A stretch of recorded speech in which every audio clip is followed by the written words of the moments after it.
আলহামদুলিল্লাহি রাব্বিল আলামিন ওয়াল আকিবাতু লিল মুত্তাকিন ওয়াসসালাতু ওয়াসসালামু আলা আশরাফিল আমবিয়া ওয়াল মুরসালিন নবিয়িনা মুহাম্মদ ওয়া আলা আলিহি ওয়া সাহবিহি ওয়া মান তাবিআহুম বিইহসানিন ইলা ইয়াউমিদ্দিন আম্মা বা'দ।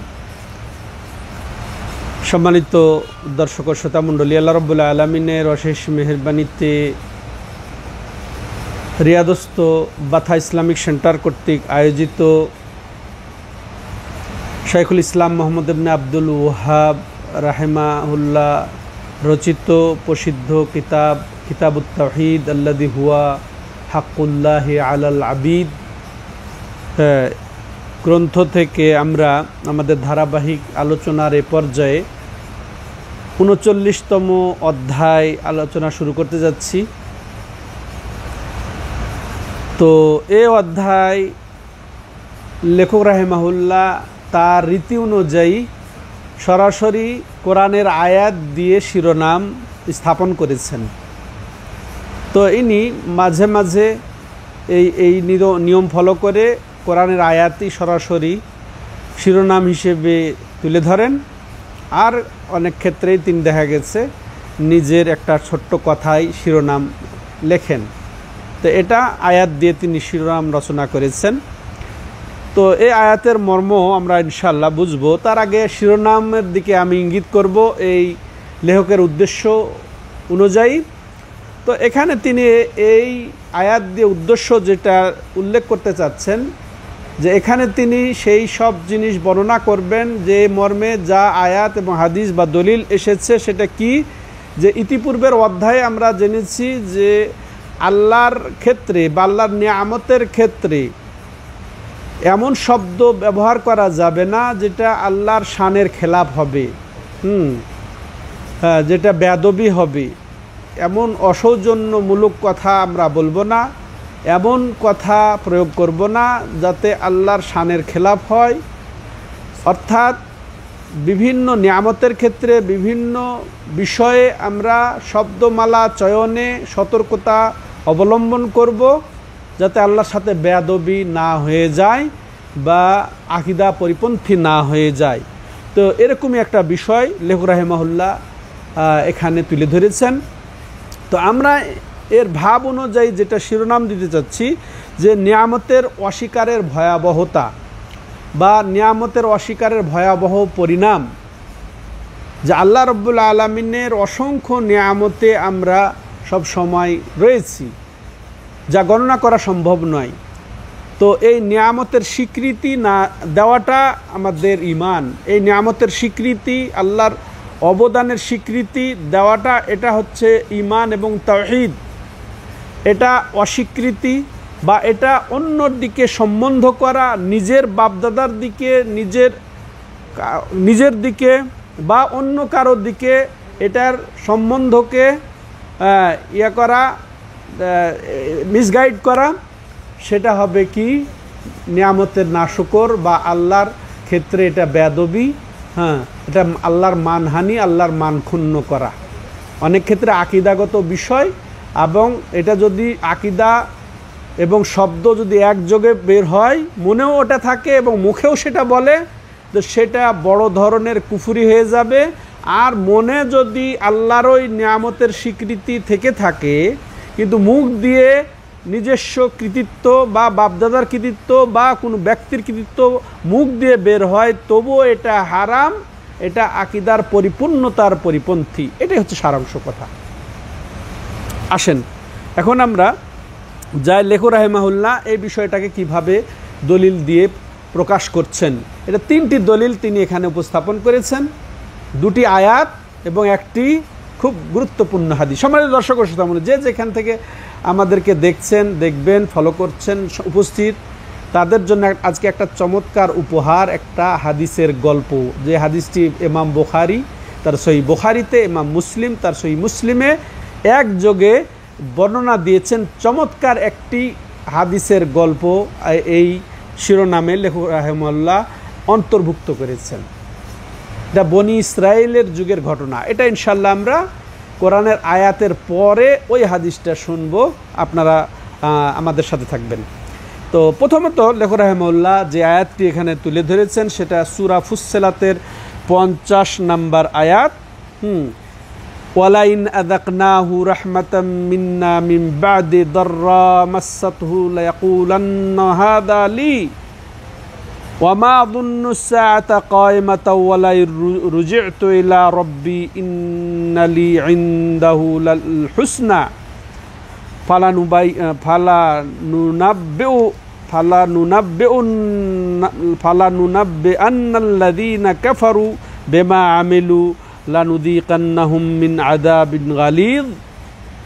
আল্লাহ রাব্বুল আলামিন বলছেন ওয়ালাইন আযাকনাহু রাহমা মিন্না মিন বা'দি দাররা মাসাতহু লায়াকুলান্না হাযা লি, যে আল্লাহ রাব্বুল আলামিন এখানে যারা নিয়ামতের নাশুকর, নিয়ামতকে আল্লাহর দিকে সম্বন্ধ না করে অন্যদিকে সম্বন্ধ করে নিজের দিকে বাপদাদার দিকে, এদের কথা উল্লেখ করছেন, এমনকি কাফের মুশরিকদের কথা উল্লেখ করছেন যে যদি তাদেরকে আমি নিয়ে আসি বা তাদেরকে প্রদান করি বা তাদেরকে আস্বাদন করাই রহমত মানে নিয়ামত, আল্লাহর যদি রহমত নিয়ে আসি, আল্লাহর যদি রহমত দেয়, আল্লাহ বলছেন আমার পক্ষ থেকে যদি তাদেরকে অনুদান অবদান দেই বা নিয়ামত দান করি, তখন বিম্বাদে দাররা, অথচ তারা বিপদে ছিল, কষ্টে ছিল, দুর্ভিক্ষে ছিল, ক্ষুধায় দারিদ্রতায় ছিল, অশান্তিতে ছিল, বিপদে আপদে ছিল, ওই অবস্থায় তাদের বিপদ আপদ দূর করে যখন আমি আমার নিয়ামত দান করি, নিয়ামত পেয়ে গেল তারা, তখন কি করে মাসাতহু, মানে বিপদ আপদ যখন আচ্ছন্ন ছিল, তারপরে লায়াকুলান্না হাযা লি, তো তখন তারা কি বলবে, এটা তো আমারই প্রাপ্য, আসলে এটা আমার অধিকার ছিল, এই জন্যে আমি এই নিয়ামত পেয়েছি, এই অবদান, এই অনুদান পেয়েছি আমি। তখন দুঃখ কষ্টের পরে আল্লাহ দান করছেন তাকে, হ্যাঁ, কিন্তু তখন আল্লাহর নিয়ামত আল্লাহর দিকে নিসবত সম্বন্ধ না করে আল্লাহকে ভুলে গিয়ে সে কি বলে উঠে যে এটা তো অবশ্যই আমার, এটা আমার অধিকার, আমার কৃতিত্ব, আমার পারদর্শিতার কারণে আমি এটা পেয়ে গেলাম। অথচ দুঃখ কষ্টে ছিল, তার ভয়াবহ, তার ভরাডুবি ছিল, ব্যবসাতে বলেন, দুঃখে বলেন, কষ্টে বলেন, রোগে বলেন, যে কোনোভাবে, হ্যাঁ, তার দুঃখ কষ্ট আসার পরে যখন আল্লাহ তাকে নিয়ামত দান করেন, হ্যাঁ, তার রহমতে, তার দয়াতে আচ্ছন্ন করে, তখন আল্লাহকে ভুলে গিয়ে বলে এটা আমার দক্ষতা আমি পেয়ে গেলাম, আমি এটাকে অর্জন করেছি, হ্যাঁ, বা এটা আমার অধিকার ছিল, তো তখন তারা এইটা বলে। এরপর আরও কি বলে, এটার চেয়ে আরও ভয়াবহ যেটা বলে ওয়ামা যুন্নুস সাআতা কায়মা, কিন্তু আমি মনেও করি না যে কিয়ামত আসবে, কিয়ামত হবে, এটা আমি আসলে মনে করি না। ওয়ালাই রুজি'তু ইলা রাব্বি, আর যদি কিয়ামত এসেই যায়, আর যদি আমি আল্লাহর দিকে প্রত্যাবর্তন করেই থাকি, ইন্নালি ইনদাহু লাল হুসনা, তাহলে অবশ্যই আল্লাহর কাছে আমার জন্য রয়েছে মহা কল্যাণ, আমার সম্মান, আমার প্রভাব, আমার প্রতিপত্তি, এগুলো আমি থাকবো পরকালে, এগুলা আমার থাকবে, এগুলো আমি পাবো পরকালেও। বলছে কিয়ামত মনে হয় হবে না, আমি যে প্রভাব প্রতিপত্তিতে আছি, যে নিয়ামতে, যে সুখে, যেভাবে আমি আছি সেখানে দুনিয়ার স্বর্গে, যদি আল্লাহর কাছে যেতেই হয়, তাহলে আমি সেখানেও সসম্মানে সহ্যে বীর্যে আমি খুব ধনভাণ্ডার নিয়ে, মানে পদ নিয়ে আমি সেখানেও কাটাবো, হ্যাঁ। এরপর আল্লাহ বলছেন যে অবশ্যই আমি তাদেরকে দেখিয়ে ছাড়বো, আমি তাদেরকে খবর দেখিয়ে ছাড়বো, যারা কারা, আল্লাযীনা কাফারু বিমা আমিলু, ও যা তারা কর্মকাণ্ড করেছে, এর মাধ্যমে যারা কুফরি করেছে তাদেরকে, ওয়ালা নুযীকান্নাহুম মিন আযাবিন গালিদ, আর অবশ্যই তাদেরকে কঠিন ভয়াবহ আযাব আস্বাদন করাবো, আযাব চাখিয়ে ছাড়বো। এতে তাহলে কি আমাদের শিরোনাম এই জন্যই দেওয়াটা আমি শোভনীয় মনে করেছি, যে নিয়ামত, আল্লাহর নিয়ামতের অস্বীকারের ভয়াবহ পরিণাম। হাদিস আসলে আরও ভয়াবহ পরিণাম ওটা স্পষ্ট হবে। আর এটা আল্লাহ রাব্বুল আলামিন এই আয়াতের শেষের দিকে বলছেন যে যারা এটা বলবে যে এটা আমার, হ্যাঁ, যে কি বলেছেন যে লায়াকুলান্না হাযা লি, তারা অবশ্যই বলবে যে এটা আমার, এটা আমার কৃতিত্ব, এটা আমারই হচ্ছে পাণ্ডিত্যের ফল, আমার অভিজ্ঞতার ফল, আমার এগুলা যখন বলবে পরে অবশ্যই এই ধরনের যাদের চিন্তা রাখে, এই ধরনের যারা দাবি করে, অবশ্যই পরকালে তাদেরকে আমি ভয়াবহ আযাব এবং আস্বাদন করাবো, চাখিয়ে ছাড়বো। তাহলে এই আয়াতের সাথে এই যে বর্তমান যে আমাদের অধ্যায়ের সম্পর্ক কি হতে পারে, বা কিতাবের সাথে কিতাবের নাম কি? কিতাবুত তাওহীদ। তো তাওহীদের সাথে এর সম্পর্ক কি? এই যে আল্লাহর দেওয়া নিয়ামত, অনুদান, অবদান, এগুলা সম্পূর্ণ আল্লাহর, এটা দেওয়া আল্লাহ প্রদত্ত, এটা মনে করতে হবে। সম্পূর্ণটা আল্লাহর দিকেই আমাদেরকে ছেড়ে দিতে হবে, আল্লাহর দিকে নিসবত করতে হবে, আল্লাহর দিকে সুপর্দ করতে হবে। এটা আল্লাহর দয়ায় আমি পেয়েছি। হ্যাঁ, তো এটা বিশ্বাস করাটা, এটা হচ্ছে পরিপূর্ণ তাওহীদ। এটা বিশ্বাস করাটা কি? পরিপূর্ণ তাওহীদ। আর এটা নিজের দিকে, অন্যর দিকে এটাকে সুপর্দ করা, অন্যের নামে চালিয়ে দেওয়া, নিজের নামে চালিয়ে দেওয়া, নিজের কৃতিত্ব, নিজে হকদার আমি, এইভাবে চালিয়ে দেওয়া, বাপ দাদার দিকে চালিয়ে দেওয়া, যেটা ইতিপূর্বের অধ্যায়ও গেছে। তাহলে এটা হচ্ছে তাওহীদ পরিপন্থী বা পরিপূর্ণ তাওহীদের পরিপন্থী। এখানে আসেন, এখানে দুইটা দিক। যে ব্যক্তি এমন মনে করবে যে এটা আমারই হক, এর কৃতিত্বের হক আমার, যা কিছু আমি নিয়ামত পেয়েছি এটা আসলে আমি এটা প্রাপ্য, এই নিয়ামতের আমি প্রাপ্য বা আমার কৃতিত্বের কারণে হয়েছে, এটা যদি বালা মুসিবতের পরে, দুঃখ কষ্টের পরে, তো যখন আল্লাহ নিয়ামত দান করেছেন, আর এটা তখন সে যদি মনে করে যে এটা আমার অধিকার, এটা আমার হক, হ্যাঁ, তাহলে এটা পরিপূর্ণ তাওহীদের বিপরীত। এটা কেউ যদি এরকম মনে করে যে মনে করে যে এটা যদি এটা আল্লাহরই এই নিয়ামতের স্রষ্টা, এই অবদান অনুদানের স্রষ্টা, বা এটা মূলত আমার জন্য আল্লাহ নির্ধারণ করেছেন, কিন্তু মুখ দিয়ে সে বলে ফেললো যে এটা আমার, মুখ দিয়ে মনে করে যে আল্লাহ এটার স্রষ্টা, আল্লাহ নির্ধারণ করেছে আমার জন্যে, কিন্তু সেটা মনে রেখেছে, কিন্তু মুখ দিয়ে কি বলেছে সে? এটা আমার প্রাপ্য, এটা আমার অধিকার, আমার কৃতিত্বে হয়েছে, এটা তোমার কৃতিত্ব হয়েছে, এটা আমার বাপের কৃতিত্ব হয়েছে। এটা যদি মুখ দিয়ে বলে আর বিশ্বাস করে এটা, তাহলে এটা কি হবে? এটা পরিপূর্ণ তাওহীদের পরিপন্থী হবে। বুঝে আসছে কথা? এটা ভালো করে বোঝার চেষ্টা করব। তাহলে এটা বোঝা গেল কি, যে তার অন্তরে ঠিক আছে, অন্তরে আল্লাহকে সে বিশ্বাস করছে, এই বিষয়ের কৃতিত্ব যে স্রষ্টা বা নির্ধারণ আল্লাহ তার জন্য করেছেন, এটা মনে করে ঠিকই, কিন্তু মুখ দিয়ে সে মিস্টেক করলো। এই যে বললাম না, ভাষা আমাদেরকে আদব রক্ষা করতে হবে। তা আল্লাহকে ভুলেই গেলা তুমি, মনে যদিও বিশ্বাস করো, তাহলে মন ইমান ঠিক আছে এটা বলা যথেষ্ট নয়। যতক্ষণ আপনি মন দিয়েও যেমন বিশ্বাস করেছেন, সেটা মুখ দিয়েও সেটা প্রকাশ করতে হবে, যেটা আল্লাহরই কৃতিত্ব, এটা আল্লাহর পক্ষ থেকে আমি পেয়েছি। তো এটা আল্লাহর শুকরিয়া আদায় করতে হবে, যেটা আল্লাহর দয়াতে আমি পেয়েছি, এটা আল্লাহর দেওয়া নেয়ামত, আল্লাহ দিয়েছেন বিধায় আমি পেয়েছি এটা। হ্যাঁ, তাইলে কি হবে? সেটা তাওহীদ পরিপন্থী, কিন্তু পরিপূর্ণতার পরিপন্থী।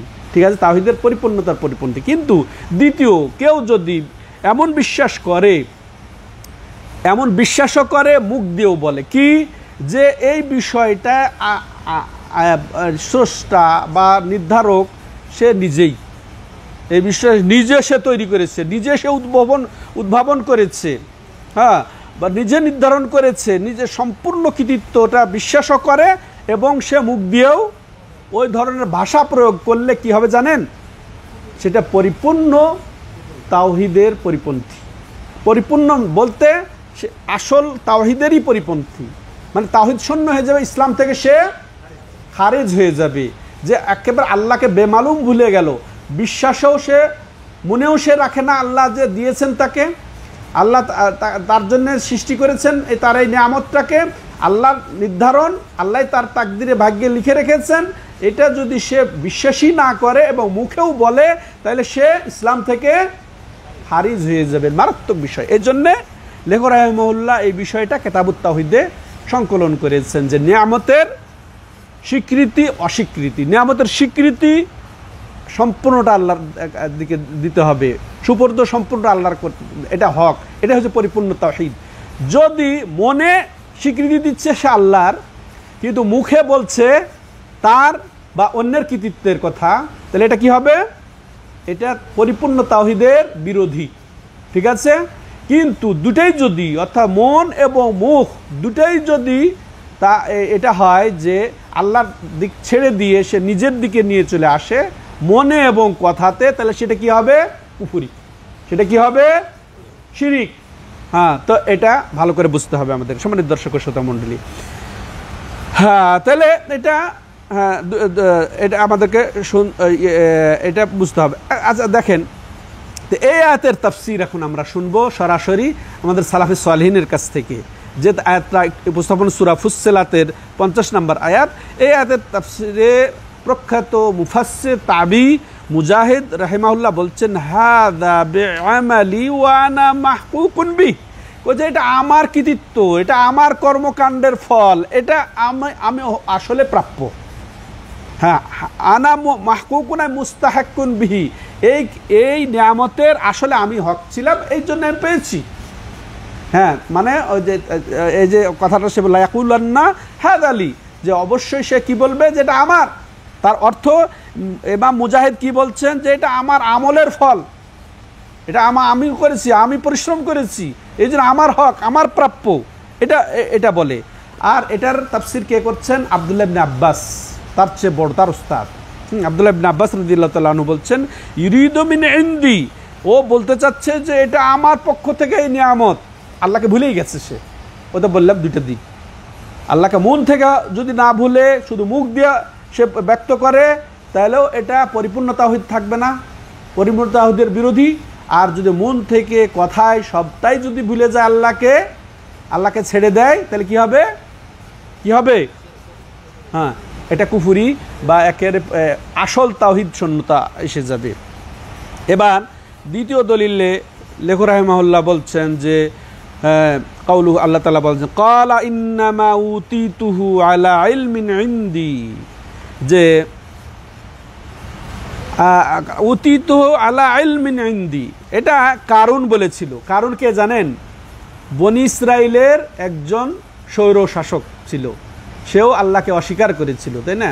আল্লাহ তাকে অগাধ সম্পদ দিয়েছিল। ওই সম্পদ কত দিয়েছিল ওগুলা দিকে আমরা যাচ্ছি না, যে বিশাল বিশাল তার বাগান ছিল, নহর জারি হতো, এই ছিল সেই ছিল, অনেক কিছুই ছিল।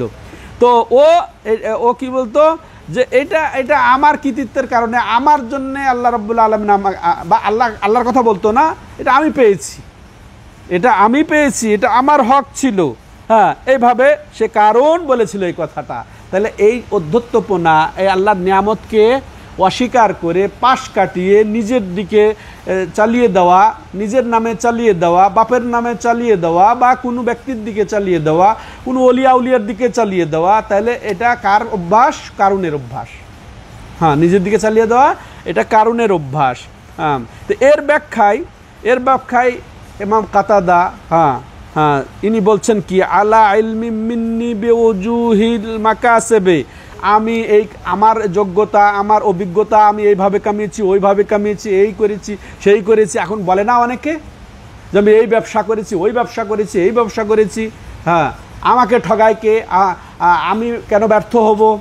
নিজের কৃতিত্ব জাহির করে, বন্ধু বান্ধবের সাথেই হোক, ওই যে হাসি তামসা করেই হোক, আর নিজের ইয়া বাড়ানোর জন্যই হোক, অহংকার প্রদর্শনের জন্যই হোক, যে কারণেই হোক না কেন, এগুলা বলাটা, ওই তো বললাম দুইটার একটা মনে আছে, দুইটার একটা কি, তো এটা তারা বলে থাকে। এবং ইমাম সুদ্দি, এখানে লেখকেরা বলছেন কি, লেখক রাহিমাহুল্লাহ বলছেন, কালাল আখরুন বলতে ইমাম সুদ্দির কথা এখানে অন্য বর্ণনা এসেছে, আলা ইলমি মিনাল্লাহি আন্নী লাহু আহলুন, এটা আল্লাহর এলেমেই ছিল, বা এটা আল্লাহ জানেন যে এটা আমার আসলে প্রাপ্য ছিল, এটা আল্লাহ জেনে বুঝে আমাকে দিয়েছেন, এটা আমার প্রাপ্য।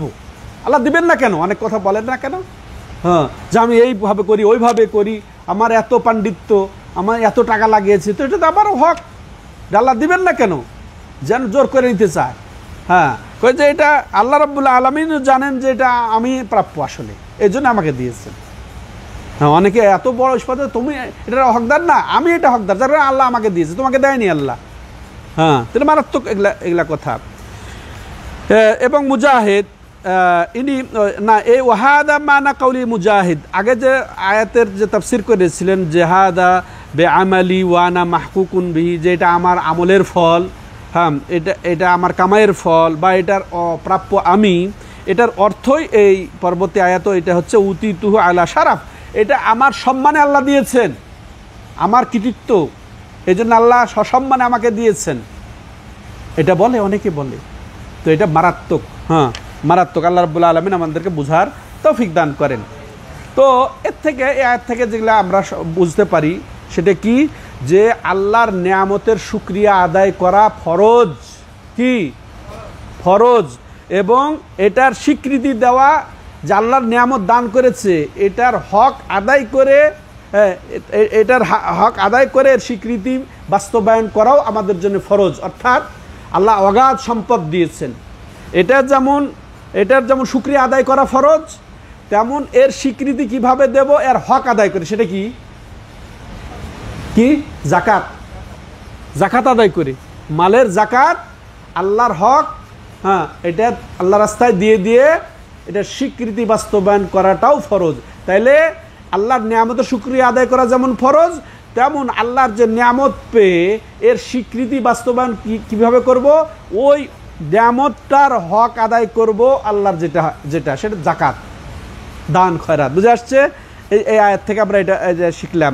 দ্বিতীয় কি শিখলাম, যে অহংকার করা, হ্যাঁ নিজের কৃতিত্বের অহংকার করা, নিজের বড়াইয়ের এগুলা প্রদর্শন, বা নিজের সব কিছু দিকে নিসবত করা, সুপর্দ করা, এটা কি হারাম। আরও কি আমরা শিখলাম এই আয়াত থেকে, যে কিয়ামত যে হবে, ও যে বললো না যে আমি মনে করি না যে কিয়ামত হবে, ও মা দুন্নুসাআতা কায়েমা, কিয়ামত যে আসবে এটা আমি আসলে ধারণা করি না, কিন্তু তাহলে এর বিপরীতে আমাদেরকে বিশ্বাস করতে হবে কি অবশ্যই কিয়ামত হবেই হবে, এর উপর ঈমান আনা ফরজ। তেমনই ভাবে যে আল্লাহর আযাবেরও ভয় করতে হবে, সে আল্লাহর ভয় করে না, আল্লাহ আযাব, ওই যে নিয়ামতের নাশুকুর করলে যে আল্লাহ রাব্বুল আলামিন বললেন কি, যে অবশ্যই ভয়াবহ কঠিন আযাব তাকে চাখিয়ে ছাড়বো। হ্যাঁ, তাহলে এটার ভয়ও করতে হবে আমাদেরকে। তেমনই ভাবে এটা হচ্ছে নিয়ামতের অস্বীকৃতি, নিয়ামতের শুকর আদায় না করার ভয়াবহ পরিণামও এখান থেকে আমরা বুঝতে পারলাম, হ্যাঁ ভয়াবহতা। হ্যাঁ, এবার দুটা আয়াতের পরে তৃতীয় যেটা দলিল লেখক রাহিমাহুল্লাহ উপস্থাপন করেছেন সহিহ বুখারী সহিহ মুসলিম থেকে, যে হাদিসটি আবু হুরায়রা সর্বাধিক বর্ণনাকারী হাদিস। হ্যাঁ, আবু হুরায়রা রাদিয়াল্লাহু তাআলা আনহু বর্ণনা করছেন, লম্বা হাদিস, 2 পৃষ্ঠার হাদিস, অতএব লম্বা করে না পড়ে আমি পড়ব আর অর্থ বলে যাব, আপনারা মনোযোগ সহকারে। চমৎকার মজার একটা ঘটনা, এই কেন্দ্রিক একটা মজার ঘটনা শুনবেন, যে নিয়ামতের অস্বীকার করলে কি পরিণাম হয় আর নিয়ামতের স্বীকৃতি দিলে কি উপকার হয়, এই হাদিসটাতে আমরা শিখব। ঠিক আছে, আপনারা মনোযোগ সহকারে শুনেন। তো আন আবি হুরায়রা রাদিয়াল্লাহু তাআলা আনহু আন্নাহু সামিআ রাসূলুল্লাহ সাল্লাল্লাহু আলাইহি সাল্লাম ইয়াকুল, আবু হুরায়রা রাদিয়াল্লাহু তাআলা আনহু বর্ণনা করে বলছেন যে তিনি নবী সাল্লাল্লাহু আলাইহি সাল্লামকে বলতে শুনেছেন, সে ইন্না সালাসাতাম মিন বানি ইসরাইল, বনি ইসরাইল 3 জনের কথা তিনি বর্ণনা করছেন। বনি ইসরাইল কাকে বলে? ইয়াকুব আলাইহিস সালামের বংশধর যারা ছিল, ঈসা আলাইহিস সালামের পূর্ব পর্যন্ত সব বনি ইসরাইল, বা এখনও যে ইসরাইল, এই যে লানাহুমুল্লাহ, আল্লাহ তাদেরকে তাদের যথোপযুক্ত পরিণাম বরণ করার, আল্লাহ রাব্বুল আলামিন পরিণতি বরণ করার দেন তাদেরকে। তো আল্লাহ তাদেরকে ধ্বংস করেন, আল্লাহ রাব্বুল আলামিন ইসলামকে বিজয়ী করেন তাদের ওপরে। তো এই বনি ইসরাইল, হ্যাঁ এই ইসরাইল, তো এই বনি ইসরাইলের 3 জন ব্যক্তির বর্ণনা দিচ্ছেন রাসূলুল্লাহ সাল্লাল্লাহু আলাইহি সাল্লাম, সাদিক আল মাসদুক, সত্যবাদী মহাসত্যবাদী। তিনি বর্ণনা দিচ্ছেন আব্রাস ওয়া আকরা ওয়া আমা, 3 জন এমন ব্যক্তি, এক ব্যক্তি ছিলেন কি, যে তার চর্মরোগ ছিল, ধবল রোগী ছিল, সে তার চামড়া ভালো ছিল না। এবং আকরা আরেকজন ছিল মাথার চুলবিহীন, টাক পড়া, হ্যাঁ, বা মাথার চুলে ঘাওয়ালা, দুটাই অর্থ হতে পারে, টাকওয়ালা। আর তৃতীয় ব্যক্তি কে ছিল? অন্ধ ছিল। তাহলে চর্মরোগ বা ধবল রোগী এবং মাথা টাক পড়া এবং অন্ধ 3 ব্যক্তির বর্ণনা দিচ্ছেন স্বয়ং রাসূলুল্লাহ সাল্লাল্লাহু আলাইহি ওয়াসাল্লাম, যেটা শুনেছেন কি আবু হুরায়রা রাদিয়াল্লাহু তাআলা আনহু। সে কোন জামানার ঘটনা বর্ণনা দিচ্ছেন রাসূলুল্লাহ সাল্লাল্লাহু আলাইহি ওয়াসাল্লাম? বনি ইসরাইলের ফাআরাদাল্লাহু আইয়াবতালিয়াহুম, আল্লাহ তাদেরকে পরীক্ষা করতে চাইলেন। এই 3 ব্যক্তিকে যারা আসলে রোগাগ্রস্ত, যারা ব্যাধিগ্রস্ত, যারা 3 জনই ব্যাধিগ্রস্ত, তাহলে মানের দিক দিয়ে একই রকম, তাই না? 3 জনই ব্যাধিগ্রস্ত, 3 জনই সবল সুস্থ নয়। এবং আরও কি তাদের ছিল কি গরিবও ছিল, 3 জনই গরিব এবং ব্যাধিগ্রস্ত। আল্লাহর পক্ষ থেকে তাদের ওপর এরকম বিপদ নামা ছিল, এরকম 3 ব্যক্তি। বাসা ইলাইহিম মালাকান, আল্লাহ যেহেতু পরীক্ষা করতে চাইলেন, পরীক্ষা করবেন কিভাবে? একজন ফেরেশতা তাদের কাছে পাঠিয়ে দিল। অবশ্য ফেরেশতা একজন মানুষ বেশি এসেছিল, এটা বোঝা যায় আগে পিছিয়ে দিয়ে, যে একজন ফেরেশতা আল্লাহ রাব্বুল আলামিন তাদের কাছে পাঠিয়ে দিলেন। ফাতাল আবরাসা, প্রথম ব্যক্তির কাছে তিনি আসলেন। সে ফেরেশতা প্রথম ব্যক্তি কে ছিলেন? যে ধবল রোগী, তার কাছে আসলেন। ফাকালা আইয়ু শাইইন আহাব্বা ইলাইক, কি জিনিস তোমার পছন্দ, কি জিনিস তোমার পছন্দ?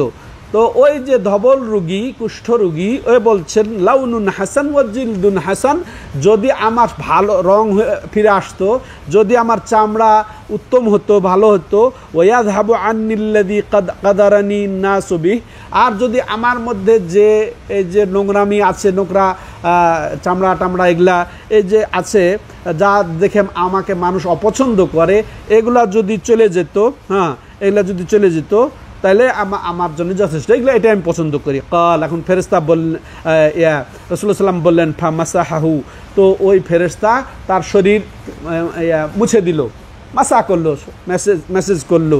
ফাযাহাবা আনহু কাদারাহু, এবং তার ওই যে যত ছিল ধবল রোগ ছিল সেটা দূর হয়ে গেল। আতাহু লাউনান হাসানান ওয়া জিলদান হাসান, তো উতিয়া লাউনান হাসান, তাকে আল্লাহ দান করলেন সুন্দর রং, সুন্দর চামড়া। কল, এরপরে ফেরেশতা তাকে জিজ্ঞাসা করলেন ফাআইয়ুল মালি আহাব্বু ইলাইক, তোমার কোন মাল তোমার পছন্দ, কি চাও তুমি, কি কোন ধন সম্পদ চাও কি না চাও না, কোন ধন সম্পদ চাও? কল, তখন ওই ধবল ব্যক্তি বলল যে আল এবল আউল বাকার, সে উট বলেছিল বা গরু বলেছিল, এটা বর্ণনাকারী সন্দেহ। হ্যাঁ, ইসহাক, সে বর্ণনাকারী ছিলেন ইসহাক। উতিয়া না কাতান উসারা, তখন তাকে একেবারে গাভীন একটি উট দেওয়া হলো, 10 বছরে গর্ভবতী একটি উট দিলেন ওই ফেরেশতা বা ওই লোক। ওয়াকাল, এবং বললেন বারাকাল্লাহু লাকা ফিহা, তো এই উটে তোমার জন্য আল্লাহ বরকত দান করেন। কালা ফাআতাল আকরা, এরপরে রাসূলুল্লাহ সাল্লাম বলছেন যে এরপর তিনি কোথায় আসলেন? ওই যে টাক পড়া ব্যক্তির কাছে আসলেন। ফাকাল, আবার ফেরেশতা বললেন আইয়ু শাইইন আহাব্বু ইলাইক, তোমার কি পছন্দ বলো দেখি সবচেয়ে? কল শাআরুন হাসান ওয়া ইয়াযহাবু আন্নি আল্লাযী কাদ কাদারানি নাসু বিহি, আমি সুন্দর চুল চাই বাস, হ্যাঁ, যার কারণে মানুষ আমাকে গালমন্দ করে বা আমাকে দোষারোপ করে, ঘৃণা করে, তো এটা আমার ভালো হয়ে যাক, এটাই চাই। ফামাসাহাহু, ফেরেশতা তার মাথা বলিয়ে দিলেন। ফাযাহাবা আনহু, তো তার এই যে টাক চলে গেল। উতিয়া শাআরান হাসানান, উত্তম চুল গজিয়ে গেল। ফাকাল, এবং ফেরেশতা বললেন আইয়ুল মালু আহাব্বু ইলাইকা, সবচেয়ে তোমার প্রিয় মাল কি? কাল, সেই ব্যক্তি বলল আল বাকার আউল এবেল, সে গরু বলেছিল বা উট বলেছিল, যাই হোক। ফাউতিয়া বাকারাতান হামেলান, তাকেও একটা গাভীন গরু দেওয়া হলো।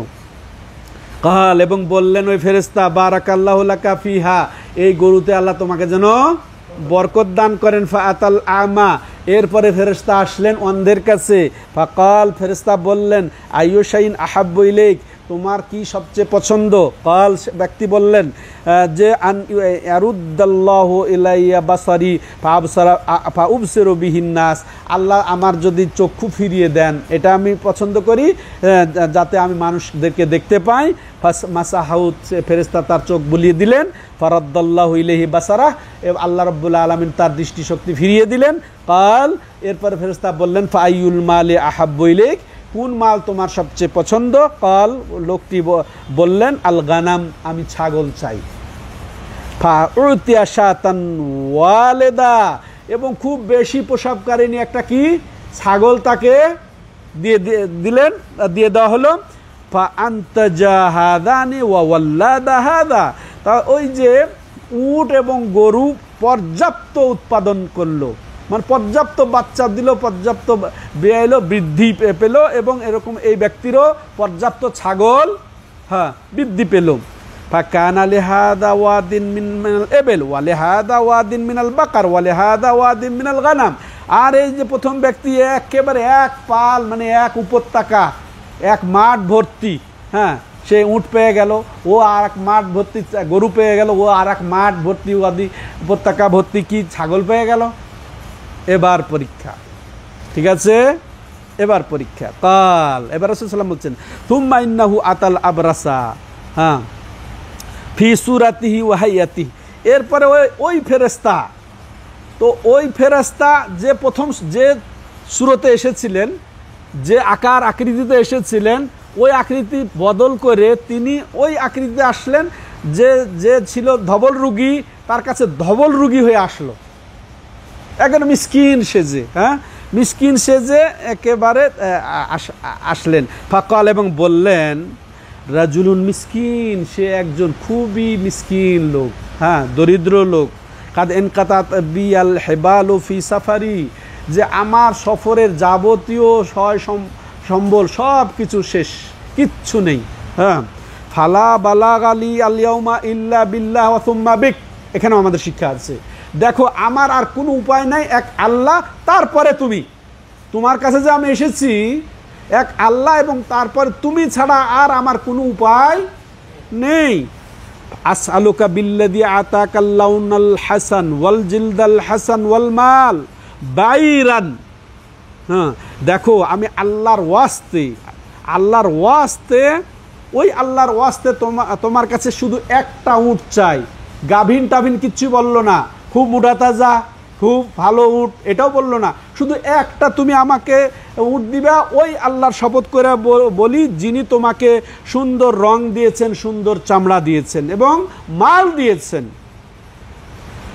আতাবাল্লাগু বিহি ফি সাফারি, যাতে আমার সফর থেকে আমি পরিত্রাণ পাই, পৌঁছে যেতে পারি আমার জায়গা। ফাকাল, এই বেটা এখন বলছে কি, আল হুকুক কাসীরা, অনেক আমার দায় দায়িত্ব, ওকে দিতে হয়, ওকে দিতে হয়, ওকে দিতে হয়, ওর হক আছে, ও হক আছে, তুমি কোত্থেকে এসে আবার চাওয়া শুরু করছো?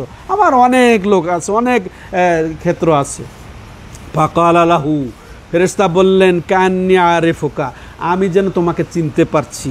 কি? আলাম তাকুন আবরাস ইয়াকযিরুকাল নাস, তুমি কি সেই ধবল রোগী ছিলা না? তোমাকে দেখে মানুষ ঘৃণা করতো না, ছিছি করতো না? ফাকিরান, একজন দরিদ্র ছিলে। ফাআতাকাল্লাহু আযজা ওয়া জাল্লাল মাল, তুমি এমন ফকির ছিলেন, তারপরে আল্লাহ তোমাকে দিলেন এই মাল ধন।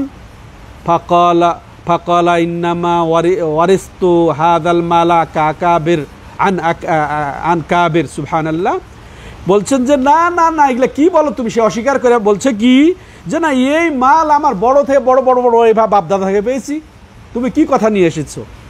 ফাকালা, এবার ফেরেশতা কি বলছেন, ইন কুনতা কাযিবান ফাসায়্যারাকাল্লাহু ইলা মা কুনত, যদি তুমি এই কথায় মিথ্যাবাদী হও, তা আল্লাহ যেন তোমাকে তুমি যে অবস্থায় ছিলে সেই অবস্থায় ফিরিয়ে দেয়। বদ্ধ করে চলে গেল।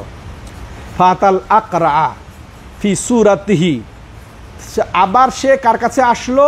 ওই টাকপড়ার কাছে আসলো। সে যে সুরাতে ছিল, ওই টাকপড়া আগের যে সুরাতে ছিল, যে তার আকারে ছিল, যে টাকপড়া অবস্থায় ছিল, যে যাকে দেখে ঘৃণা করতো মানুষ, ওই সুরতে ওই ফেরেশতা এসে তাকে বলছেন লাহু মিসলা মা কালা লিহাযা, ওই প্রথম ব্যক্তিকে যেভাবে ফেরেশতা বলেছিলেন, ঠিক একেও ঠিক ওইভাবেই বললেন। হাদিসে ওইভাবে সংক্ষিপ্ত করে ফেলা হয়েছে। ওয়ারাদ্দা আলাইহি মিসলা মা রাদ্দা আলাইহি হাযা, তো ঠিক সেও এই দ্বিতীয় ব্যক্তি ওই প্রথম ব্যক্তি যেভাবে জবাব দিয়েছিল ওইভাবেই ওই ফেরেশতাকে জবাব দিল। ফাকাল, ফেরেশতা কি বলল, ইন কুনতা কাযিবান ফাসায়্যারাকাল্লাহু ইলা মা কুনত, তো যদি তুমি মিথ্যাবাদী হও, তাহলে আল্লাহ যেন তোমাকে ওই অবস্থায় ফিরিয়ে দেন যে অবস্থায় তুমি ছিলে। কালা, এবার রাসূলুল্লাহ সাল্লাল্লাহু আলাইহি ওয়াসাল্লাম বলছেন কি, ওয়াতাল আমা ফি সুরাতিহি, এরপরে সে অন্ধের কাছে আসলো সে অন্ধ ছিল, তো এখন তো সে আর অন্ধ নাই, তাই না? এখন তো সে তো অন্ধ নাই। তো ওই অন্ধ যে সূরাতে ছিল ওই সূরাতে এই ফেরেশতা অন্ধের কাছে আসলেন, ফাকাল, এবং বললেন, রাজুলুন মিসকিন, আমি একেবারে গরিব মানুষ, নিঃস্ব মানুষ, ওয়াবনুস সাবিল, মুসাফির মানুষ, কাদিন কাতাত বিল হেবালু ফি সাফারি, আমার সফরের যাবতীয় সয় সম্বল সব কিছু খোয়া গেছে, সব হয়ে গেছে, বিচ্ছিন্ন হয়ে গেছে। ফালা বালাগ আলিয়াল ইয়াউমা ইল্লা বিল্লাহ তুম্মা বিক, আমার আজকে আর তুমি আল্লাহ, তারপরে তুমি ছাড়া আর কোনো উপায় নেই।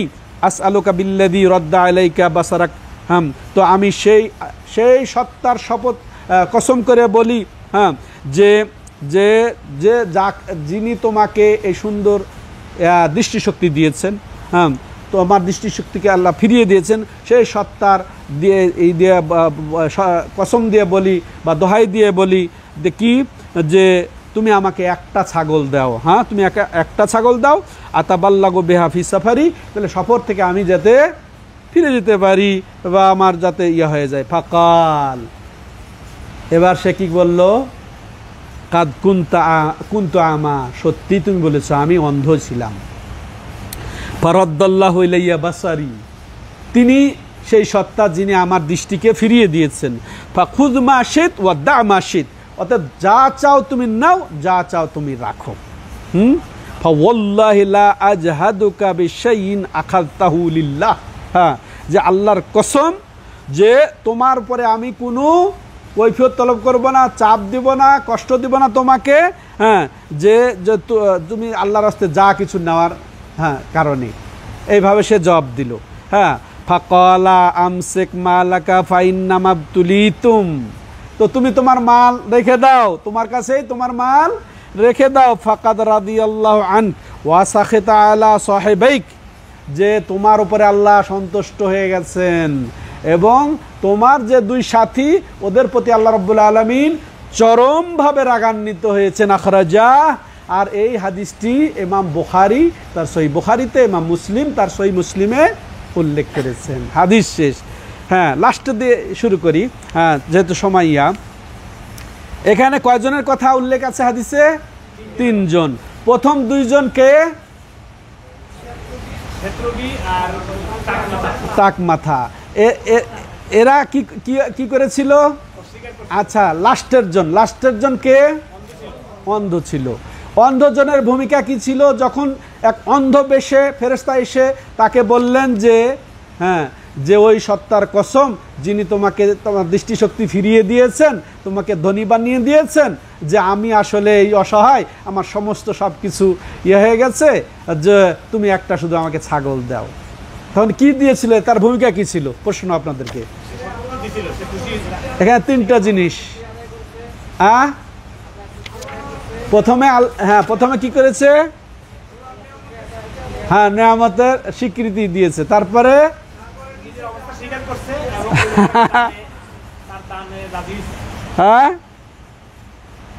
বলেন বলতে থাকেন।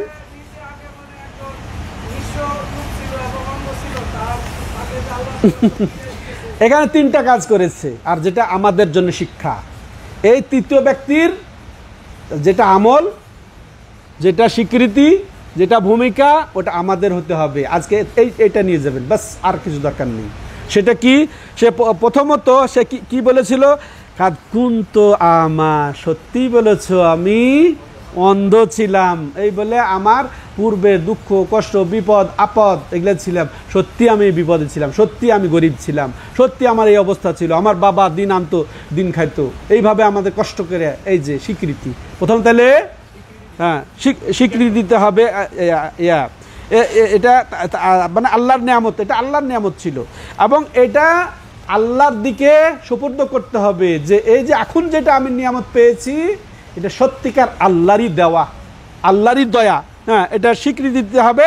যেমন এই ব্যক্তি বলেছে, রাদ্দাল্লাহু ইলাইয়া বাসারি, চোখ কত বড় নিয়ামত, যে এই চোখ আল্লাহ আমাকে ফিরিয়ে দিয়েছেন। তো আমাদেরকে ওইটা আল্লাহর দিকে এটার ফিরিয়ে দিতে হবে, আল্লাহর নিয়ামতের শুকরিয়া আদায় করে, যেটা বলছিলেন। এরপর তৃতীয় কি? সে হক আদায় করেছে। কি বলেন দেখি? ওই নিয়ামতের হক আদায় করেছে। কি? খালি একটা ছাগলই না, সে চেয়েছিল একটা ছাগল। বলছে তোমার যা ইচ্ছা নিয়ে যাও, যা ইচ্ছা রেখে যাও, আমি এই জন্য তোমাকে কোনো রকমের দোষারোপ করব না। কত বড় কথা! তাহলে হক আদায় করতে হবে, তাহলে নিয়ামতের স্বীকৃতি দিতে হবে, বা পূর্বে যা হয়েছিল এটা স্বীকৃতি দিতে হবে। তারপরে আল্লাহ রাব্বুল আলামিনের দিকে এটাকে নিসবত বা সুপর্দ করতে হবে যে আল্লাহরই মাল, এটা আল্লাহরই দেওয়া, হ্যাঁ, এটা বলতে হবে। আর এর হক আল্লাহ যে পর্যাপ্ত সম্পদ দিলে সেটার জাকাত দিতে হবে। ঠিক এর বিপরীত কাজটা করেছে কারা? ওর দুই সঙ্গী, কে? ওই ধবল রুগী এবং টাক পড়া। হ্যাঁ, প্রথমে স্বীকৃতি দেয় না, অস্বীকার করছে। হ্যাঁ, আর এটা নিজের দিয়ে গেছে, এটা আবার বাপ দাদা বাপের থেকে দাদার থেকে দাদা এইভাবে পেয়েছি আমরা, ঠিক আছে। আর এটা তো যে সে জাকাত হিসেবেও সে দিল না, দানও করলো না, ওটার মালের হকও ঠিক তৃতীয়টার বিপরীত হচ্ছে এই দুইটা, ঠিক আছে। এটা আমাদের বর্জন করতে হবে, সবটাই বর্জন করতে হবে। তাহলে এই ক্ষেত্রে আমাদের যেটা মূল জিনিস এই হাদিস থেকে সরাসরি, সেটা কি? যে শব্দ ভাষা প্রয়োগে, হ্যাঁ, এটা সতর্ক থাকতে হবে। হ্যাঁ, এটা আল্লাহর সাথে যাতে বেয়াদবি না হয়। আমার এটা আল্লাহর সাথে বেয়াদবি, হ্যাঁ, মাশাআল্লাহ, এটা আল্লাহর দেওয়া, আল্লাহ আমাকে দিয়েছে, মাশাআল্লাহ বলেন, আল্লাহ আমাকে দিয়ে, আল্লাহর নিয়ামত। অনেকে বলে যে এটা আল্লাহর মাল, অনেক ছেলে মেয়েকে বলে আমার না, এগুলো আল্লাহর মাল বলে না। এটা সুন্দর কথা, সুন্দর কথা, সুবহানাল্লাহ। হ্যাঁ, এখন এখান থেকে একটা জিনিস আমরা আর শিখতে পারি, এই যে নাটক করা, অভিনয় করা, হ্যাঁ, ওর অভিনয় করা, এটার হুকুম কি? ফেরেশতা অভিনয় করছে না, প্রথমে সে একজন ব্যক্তির হাতে আসছে, পরে আবার অভিনয় করে সে ধবল সাজছে, তারপরে টাক পড়া সাজেছে, তারপরে আবার অন্ধ সেজেছে। এর থেকে শাইখ মোহাম্মদ ওসাইমিন রাহিমাহুল্লাহ যেটা বলেছেন যে জায়েজ আছে কারণবশত, যদি এর দ্বারা উপকার সাধন করতে চান, দিনের খেদমতে উপকার সাধন করতে চান, হ্যাঁ, তাহলে সেটা জায়েজ আছে, তো একে আমভাবে না, আমভাবে না। তারপর শেষ কথা, আমরা এই হাদিস থেকে যে গুরুত্বপূর্ণ যে বিষয়গুলো শিখলাম, সেটা শিখে আমরা শেষ করব আজকের আলোচনা। যে এটাও যেটা আগে আয়াত থেকে বুঝেছি আমরা, যে আল্লাহর নিয়ামতের শুকর আদায় করা আমাদের জন্যে ফরজ, এবং এই নিয়ামতের আল্লাহর হক আদায় করাও ফরজ, যেটা জাকাত, সেটা ইতিপূর্বে বলেছি। এবং নিয়ামতের নাশুকুর হওয়া, অস্বীকার করা, এটা হারাম, এবং এর হক না দেওয়াটাও হারাম, অর্থাৎ জাকাত না দেওয়াটাও হারাম। তেমনিভাবে পূর্বের জামানার কিসসা কাহানি এগুলো বর্ণনা করাও স্বীকৃত।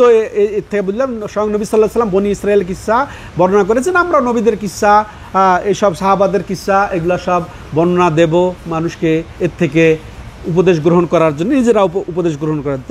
তেমনিভাবে যে আল্লাহ রাব্বুল আলামিন পরীক্ষা করেন নিয়ামত দিয়ে, ধন সম্পদ দিয়ে, কাউকে না দিয়ে পরীক্ষা করেন, কাউকে দিয়ে পরীক্ষা করেন, এটাও আমরা এই হাদিস থেকে শিখলাম। তেমনিভাবে এই যে এখানে যে ওই ফেরেশতা এসে বলছেন যে আমার আর কোনো উপায় নেই, আল্লাহ তারপরে, হ্যাঁ, তুমি ছাড়া আমার কোনো উপায় নেই, এরকম তারপরে বলা জায়েজ আছে। কিন্তু এখানে কি জায়েজ নাই? আগেও আমরা জেনেছি, আল্লাহ ও আল্লাহ এবং বলা জায়েজ নেই। আল্লাহ তারপরে তুমি ছাড়া আমার কোনো এখন বর্তমানে কোনো উপায় নেই, এরকম বলা তাহলে জায়েজ আছে, ঠিক আছে। তো এই তো জানলাম আজকে আমরা এই পর্যন্তই। ইনশাল্লাহ পরবর্তী অধ্যায়ে আলোচনার আশাবাদ ব্যক্ত করে আজকে এই পর্যন্ত, একটু লম্বা হয়ে গেল। হাদা ওয়া সাল্লাল্লাহু আলা নবিনা মুহাম্মদ ওয়া আলা আলিহি ওয়া সাহবিহি আজমাইন। সুবহানাকাল্লাহুম্মা বিহামদিকা আশহাদু আল্লা ইলাহা ইল্লা আনতা আস্তাগফিরুকা ওয়া আতুবু ইলাইক।